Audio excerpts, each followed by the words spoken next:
Hello, everyone. Thanks for joining us for today's webinar, Diabetic Kidney Disease, New Promise for Patients Fighting a Stubborn Nemesis.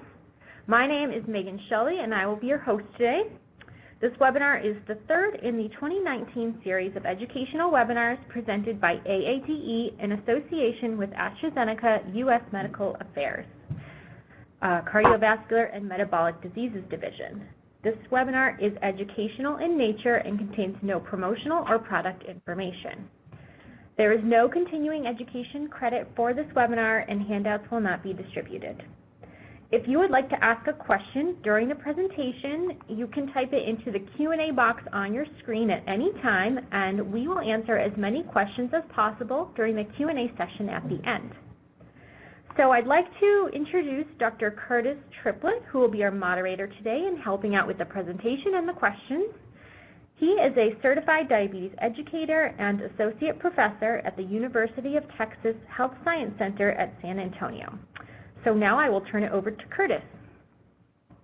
Well, thank you very much, Megan. Certainly want to give everyone a hearty welcome. Thank you so much for spending some time with us today to learn about diabetic kidney disease. And I think we have a really good webinar for you. I think that you're going to really find a lot of great information in this, because today's webinar is going to review some important epidemiologic aspects of diabetic kidney disease, its natural history. We're going to talk about pathophysiology.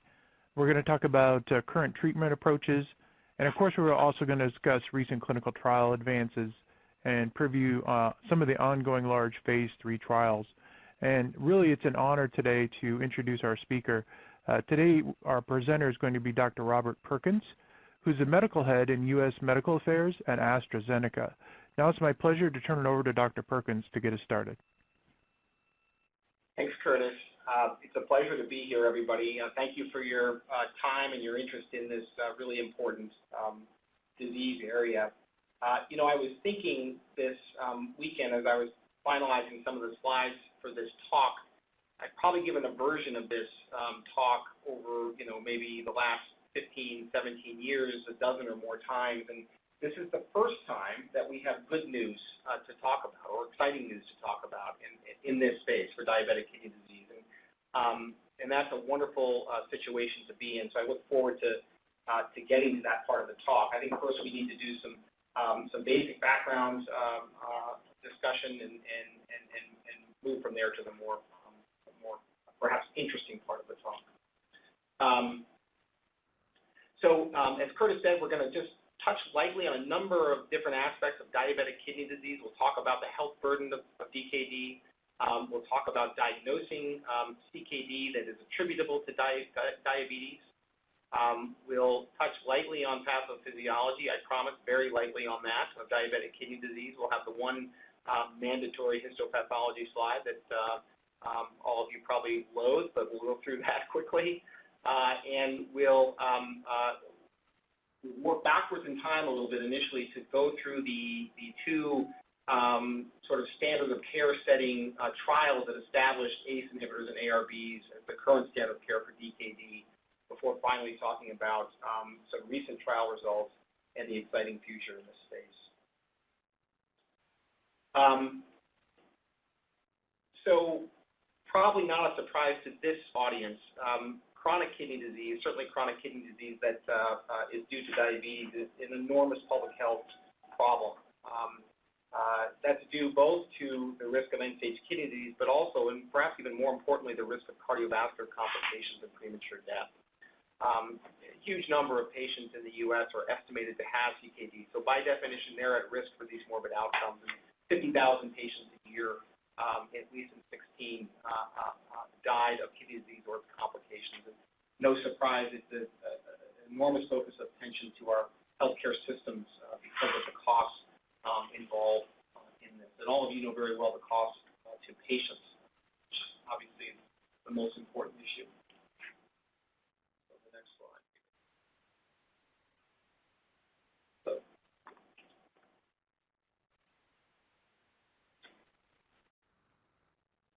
one second for a technical challenge here. There we go. All right. Go back one. So the definition and classification of CKD is at one level very straightforward, at another level sometimes confusing, and I think that we can try to simplify here a little bit. So we're talking about CKD, so we're really independent here of cause. Diabetes obviously is the most common cause of CKD in this country, but let's step back one level and talk about CKD, which is the way you get to diabetic kidney disease. So you need one of two criteria to establish the diagnosis. These markers have to be present with some degree of chronicity, right? So typically it involves verifying or confirming over a period of 3 to 4 months. The first bucket here are markers of kidney damage, and you need one or more of these. Albuminuria is the most common one in diabetes, and that's the one that you probably see and are focused on most commonly. But your nephrology colleagues are looking at a host of other potential abnormalities that can get you the diagnosis of CKD. So these might be abnormalities of the urine sediment, so markers of inflammation in the kidney, white blood cell counts, red blood cell count, dysmorphic RBCs, that sort of thing. Abnormalities of acid base and electrolytes, very common. Sometimes that is the only finding in a pure tubular disorder of the kidney. Histologic abnormalities, sometimes the patient will have a biopsy for reasons that aren't exactly clear, and there are abnormalities identified. Structural abnormalities, and of course a history of kidney transplantation. So we consider a patient that's had a transplant that has a normal GFR and no protein excretion. We consider that patient still has CKD. The other bucket, of course, is decreased GFR. That's the one that we focus on. But the point I want to make here is that these other markers, and particularly for this group that sees a lot of diabetic patients, albuminuria happens much, much earlier, years earlier than that decrement in GFR in the vast majority of patients with diabetes. So if we miss that as a marker of disease and we fail to diagnose CKD or DKD in this case, we've missed an opportunity potentially to help these patients and preserve their kidney function. And then in terms of classification, you want to use both of these categories. So you use the GFR category and the albuminuria category, and then you fold into that the likely cause. We can go to the next slide first. In terms of then stratifying patients by risk, and in this case it's risk of end-stage kidney disease, you use both of these diagnostic criteria. You use the GFR and you use the albuminuria category on a grid, and you can, oops, keep losing there. There we go. Oh, one more. You can risk stratify patients based on their risk of end-stage kidney disease. So green here, low risk, hot red is very high risk, and the colors mustard and yellow there in between are something in between. But the point I'd like to make here, obviously, as you go to the right and as you go from north to south on this grid, your risk gets higher. That should make sense, right? As your protein levels in the urine go up or as your GFR goes down, you get higher. But the point I'd like to make is that there are patients who are high risk that have a normal GFR. They're in that G1 and G2 category. So if all we're focused on is the GFR, we're missing an opportunity to identify high-risk patients. Again, high risk for end-stage kidney disease, but also cardiovascular complications. I don't think anything here is news or informational to the folks on this call, but it's probably worth repeating, right? So about a fifth to maybe 2/5 of your patients with diabetes will ultimately receive the diagnosis of diabetic kidney disease. Diabetes and hypertension are the leading causes of CKD. They're also the leading causes of end-stage kidney disease. Account for probably 85% of end-stage kidney disease in this country. It's one of the most frequent complications of diabetes. All of you know that. Typically, it takes 10 years of disease exposure, diabetic exposure, for the kidney to react pathologically to that insult. And that's fairly predictable in type 1 diabetes. Of course, with type 2 diabetes, where the disease is often subclinical or occult or not diagnosed for a period of time prior to coming to medical attention, it's often present at the time of diagnosis or very soon thereafter. The most common initiating or initial presentation is abnormal urinary albumin excretion. This can either be microalbuminuria or macroalbuminuria. And I highly recommend, as a screening test, using a urine ACR, the urine albumin to creatinine ratio, as opposed to a dipstick test. It's perfectly okay to do that, but those tests are prone to sensitivity problems, with variations in patients' hydration status. So the spot urine test for an ACR gets us out of that box and that potential problem.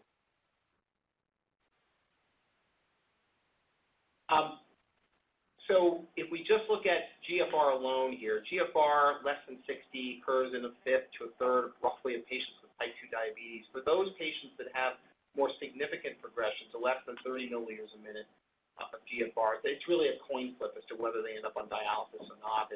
And you know, opportunities to significantly impact their risk are far less at that point than they were much earlier. And then on the macroalbuminuria side, independent of GFR, about a third of patients who develop macroalbuminuria, again, regardless of the GFR, will progress to ESRD. So again, emphasizing the importance of identifying albumin in the urine early and quantifying it.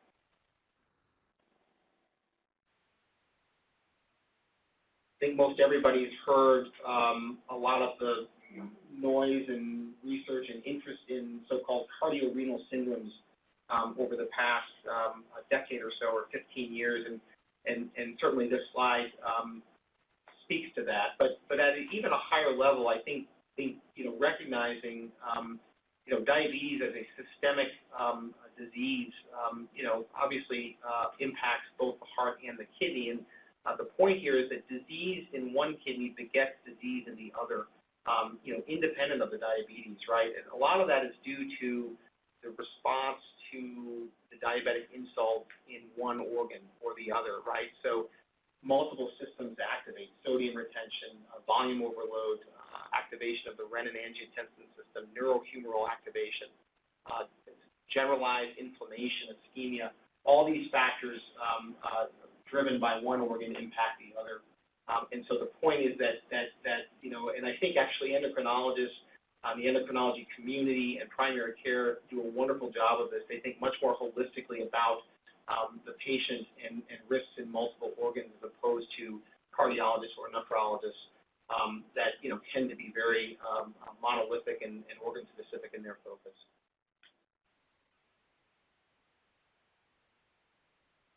So, you know, what about cardiovascular risk, right? We've been talking a lot about the risk of kidney disease complications and kidney disease progression and end-stage kidney disease. But again, the risk of cardiovascular disease is far more prominent for patients with CKD, and even more prominent for patients with DKD than it is for those than the risk of end-stage kidney disease. And if you just look at the far left here, this compares those without CKD, age and gender match, to those with CKD, and you can see for any type of cardiovascular complication, the risk is double than their age and gender match peers. And what is that driven by? Largely, it's coronary artery disease, heart failure, stroke, peripheral arterial disease, and AFib to some extent. So really, it's the gamut of cardiovascular complications. This is an important paper, observational paper actually, that came from Alan Goh about 15 years ago now. It's still heavily cited, frequently cited. Looked at the Kaiser database, more than 1 million patients, and you know, really wasn't well recognized until that time. This relationship between kidney function, here he's looking at GFR, and important outcomes, important for patients, for physicians, clinicians, and for healthcare systems. And what you're seeing on the left here is relationship between eGFR and cardiovascular events. And on the right, it's the same eGFR versus hospitalization rates. And you know, I think visually this tells a story, right? I mean, for a patient with a GFR less than 15, basically end-stage kidney disease, nearly 40% of those patients will be expected to have a cardiovascular event. Patients with stage 4 or 5 CKD, you know, it's routine, as all of you probably know, for them to be hospitalized once to twice a year. That's just sort of part of the package of having CKD and DKD. So really a major driver of health burden and disease.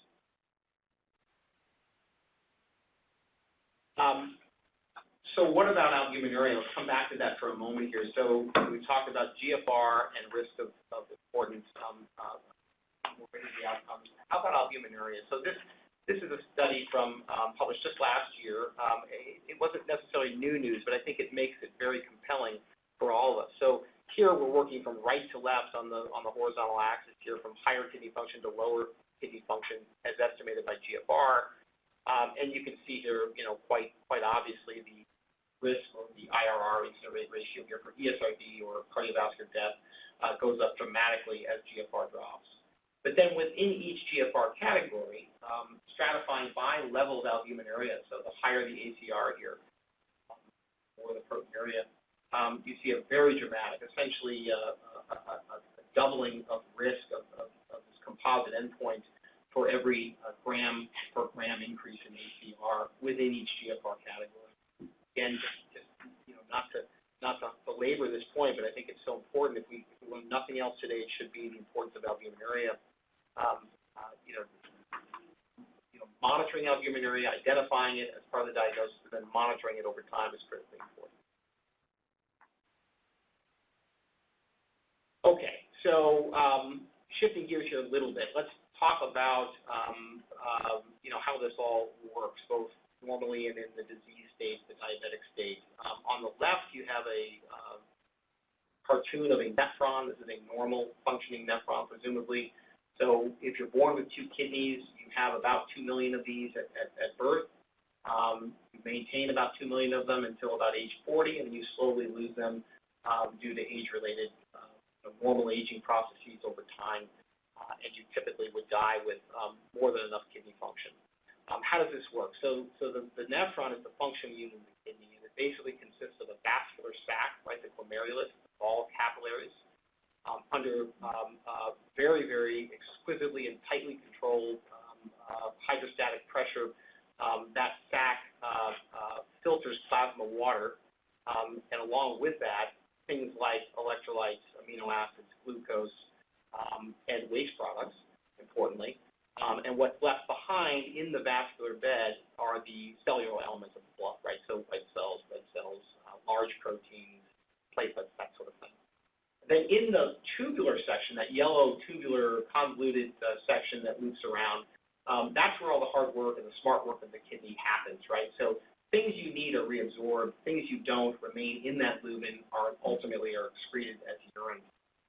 And what you want to note here on the left is that in that descending limb of the loop of Henle, actually before that, really the proximal convoluted tubule, you have normal, appropriate reabsorption of the filtered glucose and sodium, right? So that is an active transport system. If you didn't reabsorb the glucose, you would get hypoglycemic. If you didn't reabsorb the sodium, you'd fall over from low blood pressure, and wouldn't be a good scene. So that's normal functioning. In the diabetic kidney on the, and I should mention one other thing on the normal side on the left there. The vascular tone on the input side of the glomerulus, that vascular bed there, is very, very sensitive to the distal delivery in the tubular lumen there of sodium. So as that loop of Henle loops around and comes back up towards the glomerulus, there are the set of cells called the macular densa cells, which are exquisitely sensitive to the amount of sodium chloride flowing through that tubule. And if it senses that there is lower amounts of sodium, it will dilate that afferent arteriole to allow, if you think of a hose in your garden, and maybe you're filling a balloon with a hose, if you dilate that inflow valve, you're going to get a higher pressure head in the glomerulus. And if you have lots of sodium flowing by there, you will constrict that and cut off the flow of blood. That's essentially how that works. On the diabetic side on the right there, what you see is all those elements are there that we just talked about, but because of a number of factors, perhaps most importantly, the increased expression of SGLT2 receptors in the proximal convoluted tubule, there's actually increased absorption of glucose and sodium. Obviously, there's increased filtering of glucose at the glomerulus, right, because this is a diabetic, so they have high levels of blood sugar. They're filtering all that glucose. And for reasons that are seen somewhat counterintuitive, the body is reabsorbing more of it than it should be instead of excreting it, right? So what happens then distally is that along with the glucose comes the sodium chloride. The less of it is in the lumen, less of it is delivered to those macular densa cells, and the body actually thinks that there's a low volume state, so-called hypovolemia, and it actually dilates that afferent arteriole, and you get what's called glomerular pressure increases, hyperfiltration of the glomerulus. This is the first functional injury to the glomerulus in diabetic kidney disease, and it happens very early, and it happens for a period of years before there are any other manifestations, such that this is sort of the silent disease initiator in diabetes. And really important, we'll come back to this when we talk about SGLT2s, but this is an important mechanism to at least at a superficial level understand. And one point I wanted to break in with Dr. Perkins is and I think it's very important, is that a lot of people get lost with the sodium glucose transporter, and they forget that it handles not only sodium but glucose. And so they need to remember that as we move forward, when we talk about the mechanism, that we're really talking about an upregulation of sodium and glucose uptake. And I think that's what you were saying. And I just want to reemphasize that point so that people don't get lost, that this increased uptake of sodium and glucose is how this whole thing happens. That's a great point. So this is sort of putting it now on a matrix of sorts. The initiating event here, there's a timeline at the bottom there over years, and there are sort of the subclinical or basic science aspect of the disease, and then there's the clinical aspects all layered onto this table here. Hyperglycemia is the initiating insult. Cellular injury occurs very early. There is this hyperfiltration phase here. That's where you see GFR high there, right? That's what we just showed. There's cellular injury that leads ultimately to expansion of the mesangium, scarring of the glomerulus, scarring and fibrosis of the tubular interstitial portion of the kidney, those areas, cellular areas between the nephrons, and a lot of inflammation. Microalbuminuria happening in this sort of 7 to 10 year window after disease onset is the very first clinical, at least clinically identifiable change that all of you have an opportunity to identify, and I think you do probably every day, more than you want to think about, right? This is the first clinical manifestation, but let's remember this represents disease that's been ongoing for a decade or more. Hypertension, when it occurs, if it is not occurred de novo with diabetes due to common risk factors, it is universally a complication later in disease and often occurs quite early, really at the onset of microalbuminuria. So that is a very common comorbid condition. Going back to the GFR row here, you can see here that it doesn't drop until very, very late in the disease course here, right? And so historically, all of us in the clinical community have really relied on GFR to say you have disease or not. What I would love to see is that we're diagnosing patients with DKD when they have microalbuminuria, and their GFR is whatever, 95, 100, normal. That's really what we should be doing. The complications that matter to patients, happen relatively late, but they happen, in force with cardiovascular events, infections, death, and of course the kidney complications as well. This is another way, a more visually appealing way of looking at the same issue, right? This relationship between proteinuria and timing and GFR loss. And I won't belabor this anymore, but basically making the point here that after that preclinical GFR hyperfiltration stage there, which, again, we don't detect clinically, there's a very long period of stable, normal GFR, meaning greater than 60, right? It's not until very, very late in the disease course that GFR drops, and when it does, it often falls off the cliff. But the proteinuria becomes abnormal quite early in that 5 to 15 year window, and again, it gives us an opportunity to potentially identify these patients and risk modify aggressively. Okay, the one mandatory histopathology slide, and we'll just make a couple points about this. So normal glomerulus is on the right there. You have a big blob in the upper left hand section there is a red blood cell. What you're looking at here is a relatively modest amount of mesangium, sort of that sort of matrixy stuff in the middle. to the right side of the slide there. Circling around that red blood cell, making kind of a loop around it, is the glomerular basement membrane, and you can see, even though it's a fairly high-level electron micrograph, it's relatively thin. And what you can't see at this power, but we have to trust the text here. The podocytes, the foot processes, the podocytes are finely fenestrated and intact. We move to the left. The diabetic glomerulus here, you can see, I think, dramatically the differences. Section A there is mesangium, much more expanded and thick. Section B there is the glomerular basement membrane, at least twice as thick as A there, right? So thickened basement membrane, that's where the sieving and the filtering takes place. And then C, you can't see it again, but those foot processes, which are fine little sort of interdigitated fenestrations, they're effaced. They're gone. Again, speaking to the loss of kind of sieving capacity and hydrostatic function.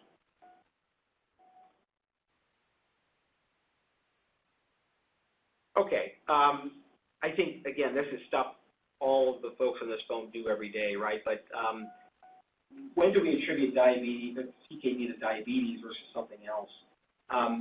Generally speaking, in a diabetic, if there's macroalbuminuria present and no other obvious sign of kidney disease or reason for kidney disease, that's in all likelihood diabetic kidney disease. If microalbuminuria alone is present and no other obvious cause of kidney disease, say like lupus or something else, it's very helpful to identify concomitant diabetic retinopathy, right, as a common fellow traveler in microvascular complications, right? Now, that is not a universal truth. So if somebody doesn't have diabetic retinopathy, it does not mean that they don't have diabetic kidney disease, but it's a helpful supportive finding. And then, of course, in type 1 diabetes, that sort of 10 years duration is a good hallmark to rest your hat on. The other thing I would say about this is I think most nephrologists are more than happy to help if there's any uncertainty about what the diagnosis is. It's not always easy, and there are occasions in which a diabetic will get a kidney biopsy if there's any confusion about what the underlying reason for disease is and if the treatments would be different, which is always an important question. Sometimes there is no specific treatment for other types of kidney disease, so you wouldn't want that patient to be biopsied. But, reach out to your nephrologist colleagues and ask them if there's any uncertainty.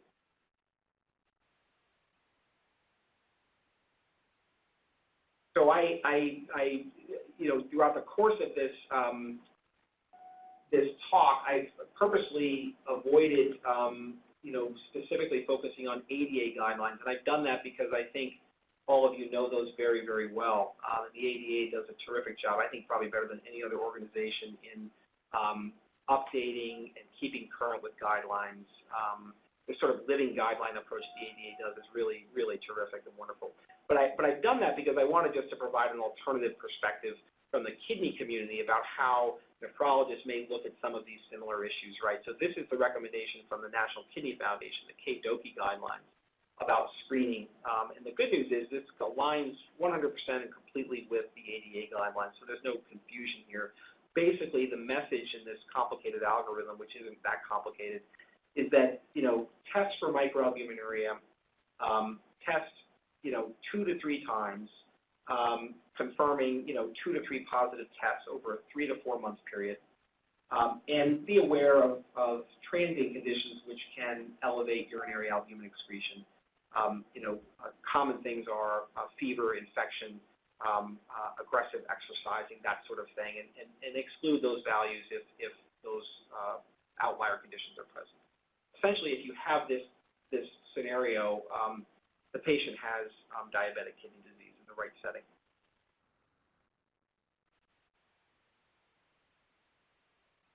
Okay, a little bit of a segue here now to talk about this slide and the next slide really are the standard of care setting trials and slides that we wanted just to sort of finish with before we talk about the recent trials. This is the primary outcome from the Renal trial, which was published along with the IDNT trial, which is the next slide, in the same issue of the New England Journal of Medicine in 2001. back to back, one paper after the other. And these were really game-changing studies for patients with diabetes and diabetic kidney disease. Both of these trials enrolled patients with relatively advanced kidney disease. GFR in the case of renal was in the high 30s, and they had a lot of proteinuria. I think renal, the median baseline albuminuria was well over a gram. I think it was 1.2 grams per gram of creatinine. So, really advanced kidney disease patients, and randomized to losartan versus placebo. And you can see here, very modest for the primary composite endpoint, which was doubling of serum creatinine, end-stage kidney disease, or death. A very modest 16%, but statistically significant, and in the face of no other therapy, clinically significant difference versus placebo. And that held up across the components of that composite outcome. So the doubling of serum creatinine is figure B, end-stage renal disease, initiation of dialysis or transplantation, that's C, and then the combination of end-stage renal disease or death is D. Then the next slide, in IDNT, almost identical patient population, almost identical trial design. The only exception here is that there were 3 arms, not 2. These investigators tested not only irbesartan, the ARB, but also amlodipine, a calcium channel blocker, versus placebo. And what you can see here is a very similar outcome for a very similar result for a very similar endpoint here. Irbesartan efficacious, statistically significant versus both placebo and amlodipine, and no obvious benefit for the calcium channel blocker versus placebo here. So these 2 trials really set the stage for how diabetic kidney disease is managed, right? So put them on an angiotensin receptor blocker.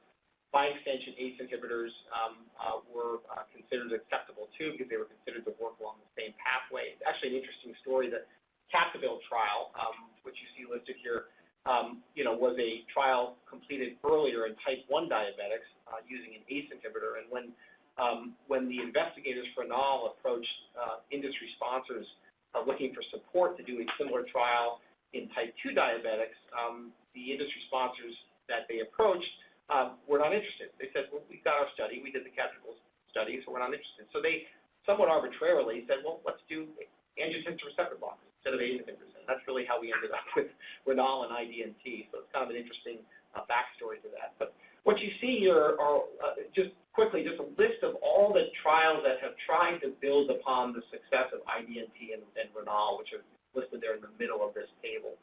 The Captiville trial, as I said, came first. That sort of established the concept. IDNT and renal really, established the standard of care. Roadmap and IRMA2 up above there, they took this concept and tried to move more proximally on the disease course limb. They wanted to look earlier in the disease course. So Roadmap was a big trial that randomized patients to olmesartan versus placebo. And the concept here was to essentially primary prevention study was to basically take type 2 diabetics with no albuminuria and see if they could delay the onset of microalbuminuria. Sure enough, they could, but there were complications associated with that. IRMA2, similar story, although the prevention here was of macroalbuminuria from a baseline of microalbuminuria. The trials, the last 3 trials here, On Target, VA Nephron D, and Altitude, all tried to test the hypothesis that if essentially the question was if one inhibitor of the renin-angiotensin system works, why not 2? Let's use dual therapy and see what happens. And the long and short of this, and probably best shown in the VA Nephron D trial, was that dual therapy probably is effective in reducing proteinuria, but it comes at a very high cost in terms of complications. So in VA Nephron D, they stopped the trial early for intolerable rates of acute kidney injury and hyperkalemia. So for that reason, dual therapy is not recommended in patients with diabetic kidney. So another pause point here, I think, for a comment on blood pressure management. This is a somewhat crude summary of the KDIGO guidelines for management of blood pressure in diabetic kidney disease.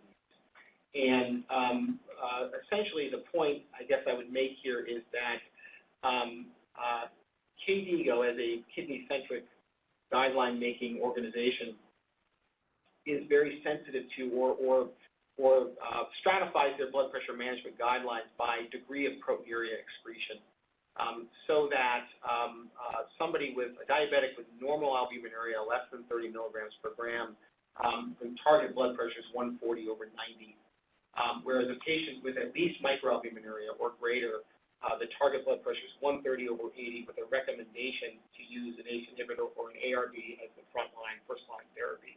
And I think all of you are probably very familiar with this. I will say that I actually consider this very similar to the ADA guidance, which is that in a diabetic who is considered high risk for cardiovascular complications, they should be treated to 130 over 80. Here, the cardiovascular risk surrogate is the ACR. Okay.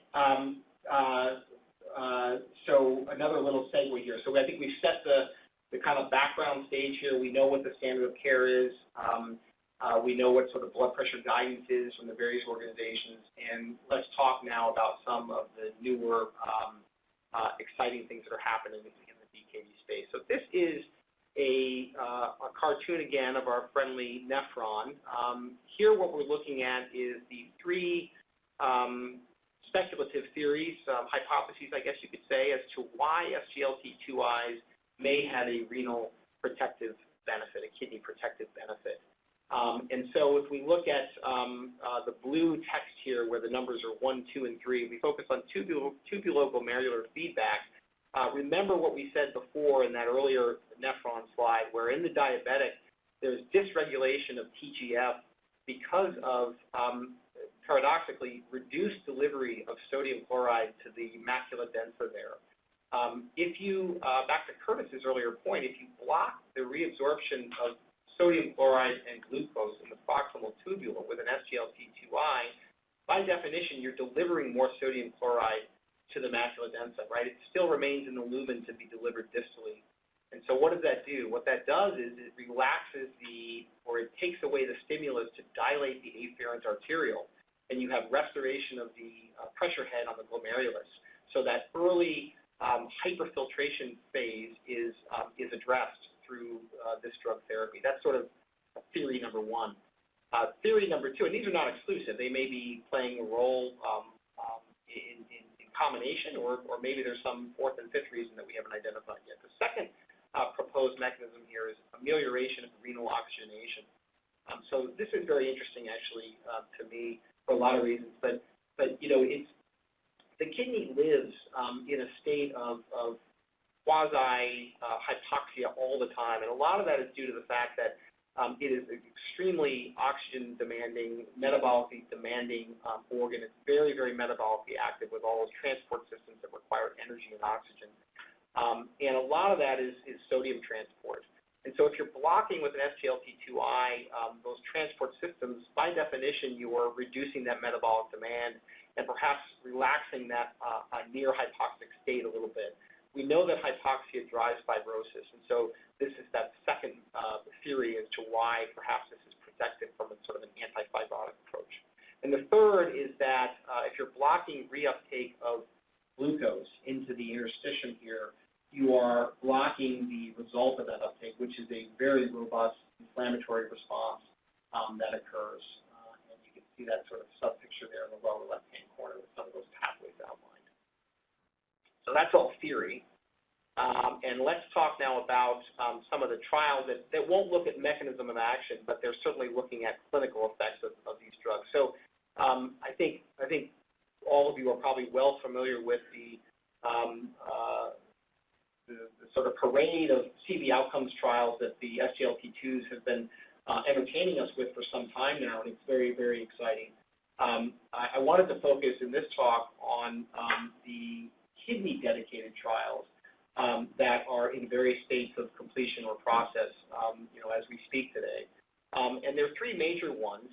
Credence is the canagliflozin trial, DAPA-CKD is the dapagliflozin trial, and the EMPA-Kidney trial is empagliflozin.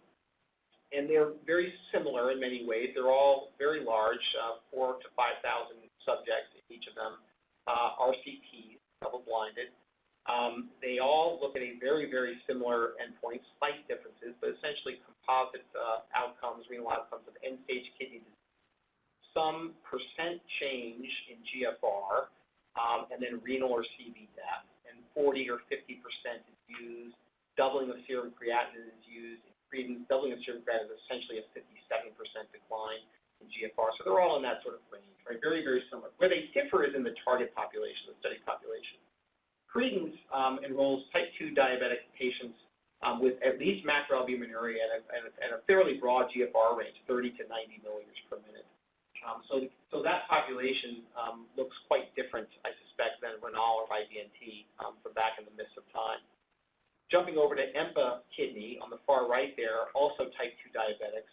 A very interesting proteinuria inclusion criteria here, right? So essentially, if you have a GFR greater than 45, so a little more kidney function, you are required to have some degree of abnormal protein excretion here, urine ACR 200.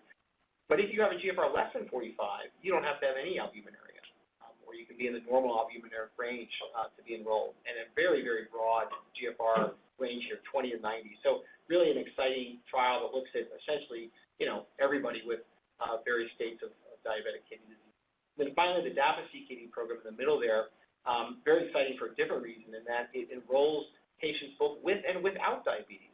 So CKD more generally. So some of these folks will have DKD. Some of them will be non-diabetic, perhaps with hypertensive nephrosclerosis or other common causes of CKD, and in a very similar urine ACR and GFR range there. And credence, actually, the DAPA-CKD and EMPA kidney will come in a year and a half to maybe 3 years from now. Credence actually just reported out. We can go to the next slide here. Credence was reported out at the World Congress of Nephrology in Australia in the spring, and really has made a tremendous amount of noise in the kidney community. I suspect also to some extent in the endocrinology community. But from where I sit and the noises that I hear, really the nephrology community is very excited about this. What you're seeing here is the primary composite outcome, a very robust 30% risk reduction for that composite renal outcome. The renal-specific composite outcome is the same endpoint minus CV death, and you see essentially an identical, 34% relative risk reduction that was highly significant versus placebo. And I should have mentioned that all of these trials, because angiotensin receptor blockers, ACE inhibitors, are the standard of care, they all enrolled patients on max tolerated dose of these drugs. So this is benefit in addition to renal and IDNT benefit, right? So this is really, I think, a game changer. First time in a generation or more that we've had something that is quite promising for use. Next slide. The DECLARE TIMI trial. This is stepping back a little bit. Prior to DAPA-CKD, DECLARE TIMI 58 was the CV outcomes trial for dapagliflozin. And last fall, I believe, they reported out the primary endpoint, but also at that time the pre-specified secondary renal endpoint or cardiorenal endpoint. And then this spring at AADE, many of you might have seen this if you were at AADE, they reported out the specific components of that composite cardiorenal endpoint, and you can see, the major findings here from that in these Kaplan-Meier curves here, and a fairly nice relative risk reduction for the composite cardiorenal outcome in A. B takes away the cardiovascular death and looks at just the composite renal outcome there, and again, a nice 45, 47% risk reduction. And C looks at the specific element of a 40% GFR decline to less than 60. It's worth mentioning in this trial, because of the way it was designed and for what its primary outcome was, this is essentially, from a kidney standpoint, this is a primary prevention trial. I really would make that argument, and the reason I say that is because the bulk of patients had a GFR greater than 60, and the bulk of patients had normal albuminuria. So, what are we really talking about here? We're talking about primary prevention of kidney disease in diabetics, so really, really exciting.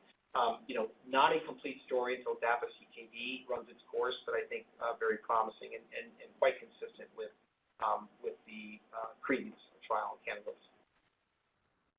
this is the forest plot of those specific Kaplan-Meier curves for the various endpoints. And you can see here, I won't belabor this, but just really nice, consistent point estimates that are, to the left of the unity line there, the exception of cardiovascular death, which is right there. Okay, so it's 1:47 on my clock. Do we want to do these two cases, or do we want to do questions? We do the two cases? All right. Curtis says yes, we'll do the two cases. So let's do this. I will read through the case, and I think all of you have the capacity to click an answer in. You guys can do that, and I'll finish reading, and we'll see what we have here. So I'm going to read the case. 52-year-old woman with type 2 diabetes, diagnosed a year ago. She's referred to you for evaluation of proteinuria, first noted 3 months ago. Family history is positive for diabetic nephropathy. Physical exam, blood pressure is 140/95. Normal fundal exam, otherwise unremarkable. Lab study shows serum creatinine of 0.9. I would say, a 0.9 serum creatinine in a 52-year-old woman probably gives her a normal, or at least a GFR greater than 60. Urinalysis shows protein of 3+. This is the dipstick urinalysis, presumably 3+, and unremarkable urine sediment, so a bland urine sediment. Which of the following statements is correct? So we have a strong preference for C. The most likely diagnosis is diabetic nephropathy. Why don't I walk through these different answers. So the first one, the finding of proteinuria 6 months after the diagnosis of type 2 diabetes is strongly against the diagnosis of diabetic nephropathy. Right. I mean, not uncommon at all, right? So type 2 diabetes, often, subclinical, undiagnosed for many years, and it's quite common, when I was in clinical practice, to see patients referred to me as a nephrologist with, quite obvious diabetic nephropathy who tell me they've only had diabetes for 6 months or a year. That was a very common scenario. The other factor here to consider is that while we don't have a quantified urinary protein level, we have a dipstick which is 3+, which suggests the possibility that she has a potentially heavy proteinuria, right? So probably in the macroalbuminuria range. We're not sure, but that would certainly be something you'd want to do. You'd want to get a urine ACR to quantify that proteinuria. Normal fundal exam should strongly suggest an alternative diagnosis. Agreed. It's not a terribly sensitive, exam finding for this. And then D, the last one, increases in blood pressure. The majority of patients with diabetic nephropathy are seen only after declining kidney function. No, typically more commonly it happens, right around this time. Normal kidney function with proteinuria. And the other thing I would say about this, since we're on the case, is we should talk about what the target blood pressure is for this patient. I mean, assuming that proteinuria is heavy, I think a 130/80 target, assuming no contraindications to that, would be quite reasonable for this patient. Next slide. Yeah, Curtis, do you have any comments on that, actually, on the first case? No, I think you hit all the points. I mean, what you were saying is so correct that maybe in the diabetes community, we always talk about the renal retinal syndrome, which means if you have problems with your eyes, that means then you're at risk of kidneys. But in type 2, that relationship is much looser than it is in type 1. So, I mean, if you had a type 1 long-standing without diabetic retinopathy with nephropathy, that would make me much more likely to think about other diagnoses for the kidney problems than someone with type 2, because that relationship is much more varied.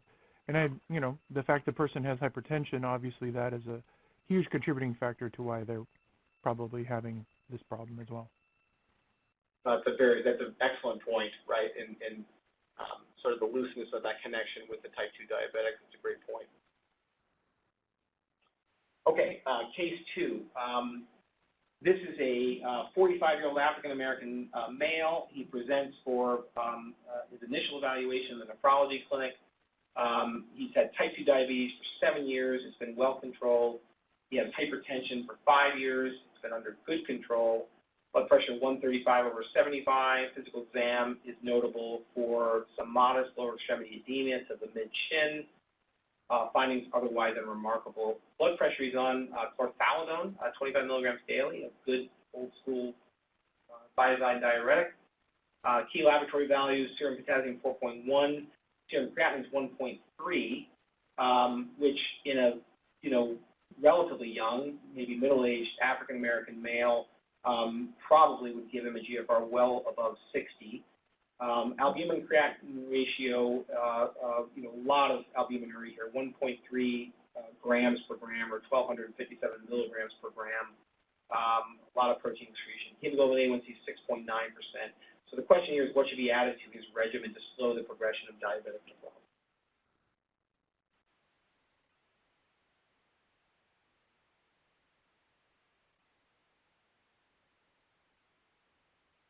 Okay, so we have a preference here for answer A, which is to add an ARB to the regimen with the goal of decreasing proteinuria and blood pressure. And I would agree with that. I think that's an excellent answer. This patient really is the classic renal or IDNT patient, right? I mean, this is exactly the patient that they enroll. Perhaps a little bit better kidney function, but certainly the degree of proteinuria is consistent. And so we have good evidence to support adding an ARB. The second option here, just to run through these other ones, blood pressure is well controlled. Again, this is a patient that I would argue deserves an aggressive blood pressure target, 130 over 80 or less. The third answer here is switch chlorthalidone to furosemide, given the elevated serum creatinine concentration. Not unreasonable to think about with his edema on exam. But he certainly has more than enough kidney function to still respond to a thiazide, and you'd argue that with control of the albumin in his urine, with improvement in that, and perhaps slightly better blood pressure control, that edema is going to resolve without a more aggressive diuretic therapy. So I think probably sticking with the chlorthalidone, adding an ARB makes sense. And then lastly, add both an ARB and an ACE. It's tempting, and obviously tempting because a lot of investigators have tried to do it, but we know that comes with risk that is pretty high, so not currently recommended. Good. I think that's all I have. Curtis, anything to add to that second case, or anything else in the DAC comments in general? No, I think that's great. This is one of those that we talk about a lot, and one of the things that I wanted to emphasize is that about 1 in 5 people chose adding both the ACE and the ARB, and there's a lot of trials out there showing that if you optimize one, either the ACE or the ARB, going to the maximum dose of that agent, that adding the other one doesn't seem to do much and may increase your risk of having high potassium or putting the person into even occasionally acute renal failure if they have really low eGFR or things like that. So really concentrate on the fact that once you've gotten that maximum bang for your buck out of the ARB or the ACE, if you go to the maximum dose, that really adding the other one doesn't do anything. And the trials that show kind of adding both helped was usually because of the fact that they didn't do a good job of optimizing the one. And so I think that's important to remember. And your other point is really important, that gosh, I think that chlorthalidone is still helping this patient a lot. I mean, their blood pressure is under control despite having all that edema. So, I'm with you. I would definitely try to optimize an ACE or an ARB maximum dose, but I wouldn't combine them because I just don't see any trials that show if you actually optimize correctly that's going to help. That's very, very helpful. I agree 100%, and I think the issue of combination therapy, it really is tempting, and there probably is a benefit to it in terms of proteinuria reduction. The problem is it just comes at a cost that's too high. Yeah, I agree with you. And there is some evidence that higher proteinuria levels, you absolutely would see some benefit, as you were saying. I think most of the time, though, by the time they're at that super high proteinuria, they should be in the hands of one of y'all's nephrology folks anyway, and then that would be something the nephrologist would kind of decide if they're going to go down the path of adding the ACE or an ARB or a mineral receptor antagonist, or gosh, even now perhaps even an SGLT2 inhibitor. I think we're getting closer to that point for sure. It really is an exciting time. It looks like we've got limited time and maybe a couple questions. Is that right? Okay. Great. So I'll take this question from Paulette. What kinds of activities are in place to inform diabetes patients about their risk, or what types of screening are promoted other than the primary care doctor taking care of their diabetes and screening them? So I really like this question because this is a great question. You'd never get this. Paulette, I'm not sure what your background is, but I suspect you are on the front lines of clinical care, and I'm going to guess that you're not a nephrologist, because you would never get a question that first and foremost gets at, what are we doing to educate and inform patients, right? I mean, I don't mean to be cynical, but I really think this is terrific, and this is where things are going, right? So I guess, how would I answer this? I think probably, Curtis, I suspect you might be in a better position now, given what you do, than I would be to do this. But what I would say is there is a coming explosion in patient-centric web available resources for patients with chronic kidney disease and with a real focus on diabetic kidney disease. So I would say, for what I know exists now, the National Kidney Foundation has wonderful patient resources, and they have a terrific website that is very user-friendly and very patient-centric. So that's one resource they might do. I don't think any of us, well, let me take it back. I think primary care and endocrinology, who see these patients early, are doing a pretty good job of telling patients that there's a problem with their kidneys early. I don't think a lot of the other subspecialists, I include my own subspecialty in that, do a terribly good job of informing patients about this. So there's lots of work to be done, but I guess the one thing I would say is, when you see these patients, and I know you guys are screening them and doing all the right things for them, don't be afraid to tell them that they have kidney disease if they're spilling protein in their urine. Often I would get a patient that would say, well, I've had protein in my urine for a long time, but nobody ever told me I had kidney disease. And I think we're often afraid, all of us are afraid sometimes to say, you have kidney disease. We like to say things like, you might be spilling a little protein, or your kidneys are at risk, or this sort of thing. We know that when patients digest the information they're given and, understand it, then they really become proactive about their own care, and that's the best thing we can do. I'm not sure I answered your question, but let me let Curtis comment here. He may have better resources for you. Well, I think you hit on. I'll tell you the biggest resource that actually happens with patients is that when, and it's a little cynical, but it is absolutely the truth, that when we get some private industry, which includes pharmaceutical companies, involved with this, the education levels go way up. I mean, we have governmental.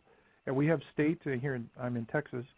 We have state that do some commercials, but and I see those commercials sometimes. But be honest with you, I mean, those are few and far between. We try to put out the word to people about kidney disease, but other than getting it from a healthcare professional, I don't see a lot of resources being spent on that. But one of the best things that happens is when resources are coming from multiple ways, and one of those is private industry. And so if some of these drugs get approved they're approved for cardiovascular, but for renal outcomes, that's one of the best things that can happen for patient-level activities as well, because this is, in my estimation, the first drug, at least in type 2, that's shown some huge benefit in preventing renal disease beyond ACEs or ARBs. You could talk about mineral receptor antagonists, but I think this data is a lot stronger. So I think that's where we're at. Unfortunately, I don't think there's anything else. Back to you, Dr. Perkins. That's helpful. Thank you. 2 o'clock, I think we need to, turn things back over to our moderators at this time. I don't know that we got to all the questions, but do we have a process for answering those offline or not?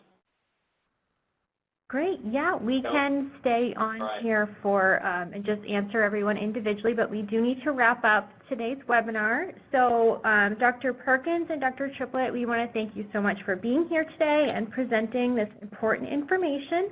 And I want to thank everyone for participating in today's webinar. This webinar was recorded and will be posted on our website, diabeteseducator.org, under the Education dropdown on the homepage. It will be available for only 60 days, so make sure you check it out. And you can check out the upcoming dates for the remaining webinars in this series.